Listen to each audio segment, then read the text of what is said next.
Assalamualaikum warahmatullahi wabarakatuh. Selamat siang teman-teman. Perkenalkan, kami dari kelompok 2. Saya Immanuel Victor dengan NIM 19053400037. Saya Sylvia Antalia 1905340042. Saya Sherlul Rafni 1905340045. Di sini kita akan mempresentasikan tentang tabungan. Tabungan. Pengertian tabungan menurut Undang-Undang Nomor 10 Tahun 1998 tentang perubahan atas Undang-Undang Nomor 7 Tahun 1992 tentang perbankan, di mana terdapat pada pasal 1 ayat 9, yaitu tabungan adalah simpanan yang penarikannya hanya dapat dilakukan menurut syarat tertentu yang disepakati, tetapi tidak dapat ditarik dengan cek, biljet giro, atau alat lainnya yang dipersamakan dengan itu. Lalu pengertian menurut KBBI, tabungan adalah bank yang dalam pengumpulan dananya murni mengutamakan penerimaan dari simpanan dalam bentuk tabungan, sedangkan usahanya yang utama adalah membungakan dalam kertas berharga. Jadi kami menyimpulkan bahwa tabungan merupakan salah satu sumber dana bagi bank yang berasal dari masyarakat, maka tabungan dapat diartikan sebagai simpanan pihak lain pada bank yang sewaktu-waktu dapat diambil dan penarikannya hanya dapat dilakukan secara tunai menurut syarat-syarat tertentu yang telah disepakati. Lalu selanjutnya kami akan menerangkan mengenai manfaat dari tabungan itu sendiri. Manfaat tabungan bagi bank yang pertama, tabungan sebagai sumber dana bagi bank. Yang dimaksud dari poin pertama yaitu tabungan menjadi salah satu sumber dana bagi bank tersebut dan bisa dipakai untuk menunjang operasional bank dalam memperoleh keuntungan atau laba. Lalu yang kedua, tabungan bisa menjadi penunjang. Yang dimaksud penunjang adalah untuk menarik nasabah dalam rangka menggunakan fasilitas dan banyak produk perbankan lainnya. Lalu yang ketiga, tabungan membantu memajukan pertumbuhan ekonomi untuk membantu pemerintah setempat dalam memajukan. Yang ketiga, tabungan membantu memajukan pertumbuhan ekonomi. Tabungan bisa membantu pemerintah setempat untuk memajukan pertumbuhan ekonomi. Lalu yang keempat, meningkatkan kesadaran terhadap masyarakat. Meningkatkan kesadaran terhadap masyarakat agar menyimpan uang atau hartanya di bank agar lebih aman. Lalu yang kedua, manfaat tabungan bagi nasabah. Yang pertama, terjaminnya keamanan. Maksudnya yaitu mereka akan menjamin keamanan uangnya atau hartanya nasabah tersebut di bank mereka. Lalu yang kedua, lebih hemat. Akan lebih hemat bagi mereka yang menabung di bank karena terhindar dari pemborosan atau penggunaan uang yang sia-sia. Ketika mereka menggunakan uangnya atau tersimpan uangnya di dompet, mereka akan lebih banyak menggunakan uangnya atau spend uang mereka untuk hal-hal yang kurang berguna, kecuali kalau mereka menyimpan uang mereka tersebut di dalam bank yang akan tersimpan dan akan berpikir dua kali untuk mengambil ke ATM dan untuk menggunakannya. Lalu yang ketiga, lebih praktis dan efisien. Adanya kepastian saat menarik uang, karena dapat menarik uang di mana saja, kapan saja, dan sesuka hati mereka. Lalu yang keempat, adanya bunga yang menguntungkan. Kita semua tahu bahwa ketika kita menabung lebih banyak dan terus menabung, itu akan meningkatkan tabungan mereka sendiri karena adanya bunga yang berlaku di bank tersebut. Selanjutnya saya akan menjelaskan tentang 7 jenis tabungan. Yang pertama adalah tabungan konvensional. Tabungan yang nasabah akan memiliki kontrol penuh terhadap tabungannya. Itu adalah ciri utama dari tabungan konvensional.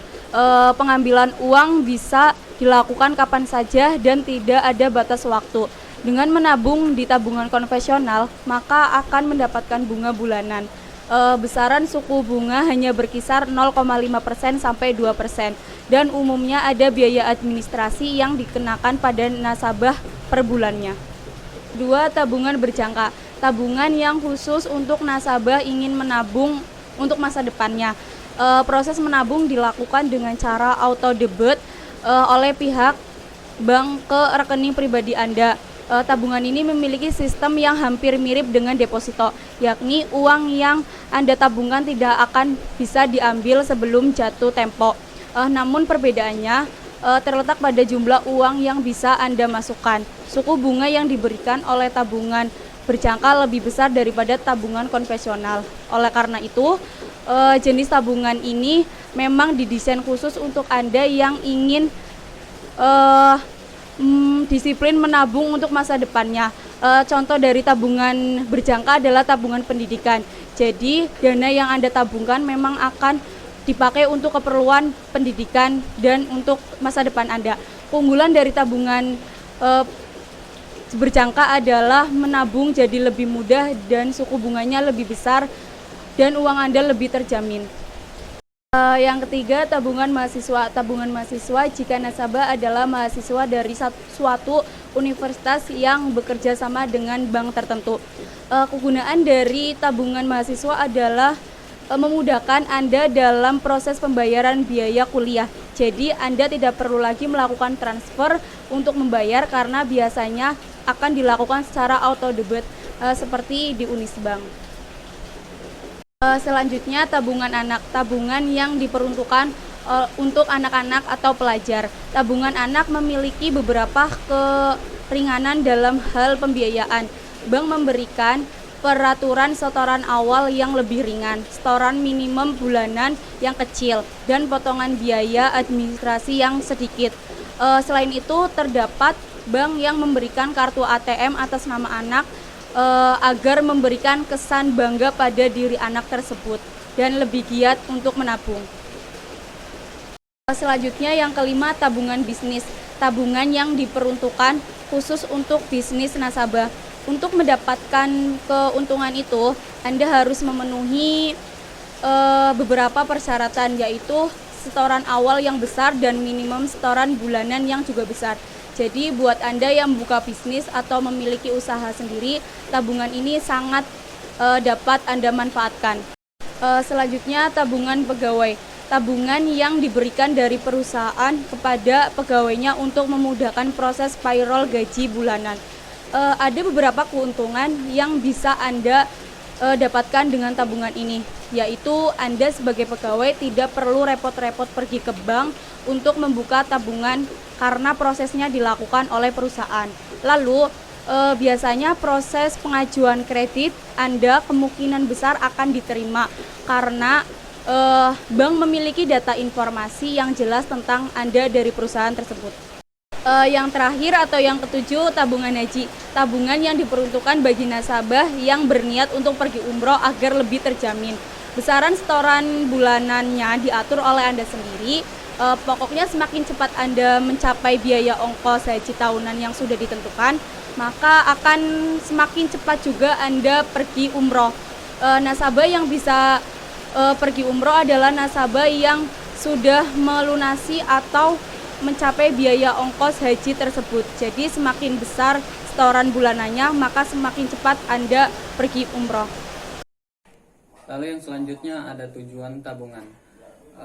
Tujuan tabungan ada beberapa, antara lain yaitu yang pertama, membuat masyarakat meminati untuk menjadikan nasabah bank dengan mempercayakan bank untuk mengelola dananya.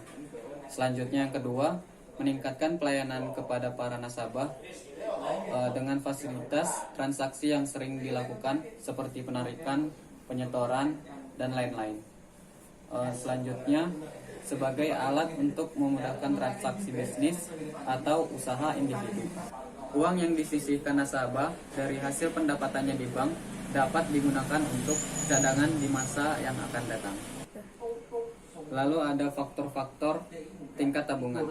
Yang pertama, tinggi rendahnya sebuah pendapatan masyarakat. Yang kedua, tinggi rendahnya suku bunga bank. Yang ketiga, adanya tingkat kepercayaan terhadap pihak bank. Jika Anda ingin menabung di bank, ada beberapa hal yang harus diperhatikan. Antara lain yang pertama, sebelum Anda menabung di bank, sebaiknya Anda menanyakan metode perhitungan bunga yang diberlakukan oleh pihak bank tersebut, karena setiap bank pasti memiliki bunga yang berbeda-beda. Yang kedua, suku bunga tabungan dapat berubah sewaktu-waktu. Makanya disebut suku bunga mengambang atau floating rate. Yang ketiga, beberapa bank menetapkan suku bunga tabungan yang tetap untuk jangka waktu tertentu atau fixed rate. Yang keempat, atas bunga tabungan yang diperoleh akan dikenakan pajak sesuai ketentuan yang berlaku. Lalu kami akan menjelaskan tentang contoh perhitungan bunga tabungan. Berikut ini transaksi yang terjadi di rekening tabungan Tuan Roy AKC selama bulan Mei 2011. Di tanggal 1, setoran tunai sebanyak 5 juta. Di tanggal 6, setoran dan cek bank lain sebesar 8 juta. Di tanggal 12, terdapat tarik tunai sebesar 10 juta. Di tanggal 17, transfer masuk sebesar 7 juta. Lalu di tanggal 22, tarik tunai sebesar 5 juta, dan di tanggal 31 setor tunai sebanyak 3 juta. Dari kasus di atas, suku bunga 18% per tahun atau PA untuk perhitungan saldo terendah dan saldo rata-rata, sedangkan untuk saldo harian diasumsikan dengan suku bunga sebagai berikut. Dari tanggal 1 sampai tanggal 10, bunganya 18% per tahun. Lalu dari tanggal 11 sampai tanggal 20, 15% per tahun. Lalu di tanggal 21 sampai tanggal 31, bunganya 17% per tahun. Pertanyaannya, coba kita hitung berapa bunga bersih yang diterima Tuan Roy AKC dengan menggunakan saldo terendah, saldo rata-rata, saldo harian, dan dikenakan pajak 15% atas bunga tabungan. Kemudian buatlah laporan buku tabungannya. Jadi saya akan menjawab pertanyaan tadi dengan menggunakan perhitungan bunga dengan saldo terendah. Dapat dilihat di tabel di atas. Di situ terdapat saldo terendahnya sebesar 3 juta rupiah, sehingga bunga, di mana bunga terdapat persenan sebesar 18% dikali 3 juta dan dibagi 12 bulan, yang hasilnya adalah 45.000. Lalu pajaknya sebesar 15% yang dikali dari bunga tersebut. Jadi pajak 15% dikali bunga yang besarnya 45.000, sehingga menghasilkan hasil sebesar 6.750. Sehingga bunga bersih itu hasil selisih dari bunga dan pajak yang sudah kita cari tadi di atas, yang sebesar 38.250. Cara penyelesaian berikutnya menggunakan saldo rata-rata. Kalau saldo rata-rata adalah total jumlah seluruh saldo dibagi berapa transaksi. Di situ total saldo ada 44 juta rupiah, terus dibagi 6 transaksi dan hasilnya 7.333.333 rupiah. Lalu kita hitung bunganya kan tadi 18%, jadi 18% dikali 7.333.333 rupiah dibagi 12 bulan, hasilnya 109.999. Lalu menghitung pajak, pajak udah ditetapkan 15%, jadi 15% dikali 109.999 dan hasilnya 16.499. Lalu bunga bersih itu total dari bunga dikurangi pajak, hasilnya 93.500. Selanjutnya, untuk perhitungan saldo harian, seperti yang kita lihat di atas, untuk tanggal 1 sampai tanggal 5 Mei, bunganya 18% dikali dengan 5 juta dibagi dengan 365 hari dikali 5 hari sama dengan hasilnya 12.329. 5 hari dari mana? 5 hari diambil dari total hari dari tanggal 1 sampai tanggal 5. Begitu pula seterusnya. Selanjutnya untuk yang tanggal 6 sampai tanggal 10, bunganya 18% dikali dengan 13 juta dibagi 365 hari dikali 5 hari sama dengan hasilnya 32.055.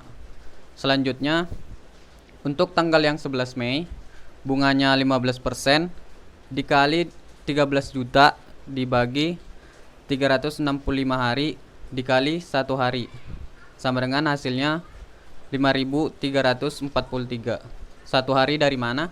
Karena di tanggal 11 Mei tidak ada lanjutan, hanya dihitung dari tanggal 11 Mei. Makanya dibuat 1 hari. Untuk yang selanjutnya tanggal 12 sampai tanggal 16 Mei. Bunganya 15% dikali 3 juta dibagi 365 dikali 5 hari. Hasilnya 6.164. Selanjutnya untuk yang tanggal 17 sampai tanggal 20 Mei, bunganya 17% dikali 10 juta dibagi dengan 365 dikali 4 hari. Hasilnya sama dengan 16.438. Selanjutnya untuk perhitungan tanggal 21 Mei, bunganya 17% dikali dengan 10 juta dibagi dengan 365 hari dikali 1 hari sama dengan hasilnya 4.658.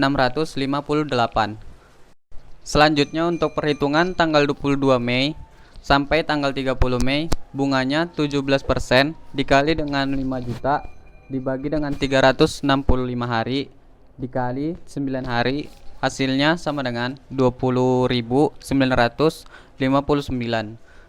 Untuk yang perhitungan terakhir yaitu tanggal 31 Mei, bunganya 17% dikali dengan 8 juta dibagi 365 hari dikali 1 hari, hasilnya sama dengan 3.726. Jadi untuk total bunga harian sama dengan 101.672. Untuk pajaknya 15% dikali dengan hasil total bunga harian yaitu 101.672, hasilnya 15.251. Jadi bunga bersih hasilnya dari total bunga harian dikurangi dengan hasil pajak sama dengan 86.421. Tips bijak memanfaatkan tabungan di bank. Yang pertama, pilih bank yang memberikan layanan sesuai dengan kebutuhan Anda. Kedua, pastikan tabungan Anda memenuhi syarat untuk dijamin oleh lembaga penjamin simpanan atau LPS. Salah satunya adalah dengan memastikan besaran bunga sesuai dengan ketentuan penjaminan oleh LPS.